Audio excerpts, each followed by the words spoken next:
Mega power star నుంచి global star గా ఎదిగిన రామ్ చరణ్ హీరోగా నటించిన లేటెస్ట్ మూవీ గేమ్ చేంజర్. మరి ఈ రోజు విడుదలైన ఈ సినిమాతో రామ్ చరణ్ రంగస్థలం తర్వాత సోలో హీరోగా సక్సెస్ అందుకున్నాడా లేదా మన మూవీ రివ్యూలో చూద్దాం. శంకర్ ఓ కథను ఎంత అందంగా తెరపై చూపిస్తాడనేది కొత్తగా చెప్పాల్సిన పని లేదు.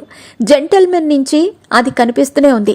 సామాజిక అంశాలనే స్టోరీలుగా తీసుకుని సక్సెస్ కొట్టడం శంకర్ మార్క్ స్టైల్. ఇప్పుడు కూడా మన సమాజంలో పట్టిపీడిస్తున్న అవినీతి రాజకీయ నాయకుల కారణంగా ప్రజలకు న్యాయబద్ధంగా అందాల్సిన హక్కులు దక్కటం లేదు. నాయకులు కేవలం ప్రజలను ఓటు బ్యాంకుగానే పరిగణిస్తారనే విషయాన్ని ఈ సినిమాలో చూపెట్టారు. సగటు రాజకీయ నాయకుడు ఎన్నికల్లో గెలవటానికి చేసే జిమ్మిక్కులకు ఇప్పటి వరకు చాలా సినిమాల్లో చూసిందే. ఇందులో అదే పాయింట్ ని మెన్షన్ చేశాడు. ఇందులో రామ్ నందన్ అనే ఐఏఎస్ ఆఫీసర్ పాత్రను రామ్ చరణ్ తో మంచి నటనను రాబట్టుకున్నాడు. హీరోయిజం పండాలంటే విలన్ ఎలివేషన్ బాగుండాలి. ఇందులో ఎస్జే సూర్య రామ్ చరణ్ కు తన నటనతో గట్టి పోటీ ఇచ్చాడు.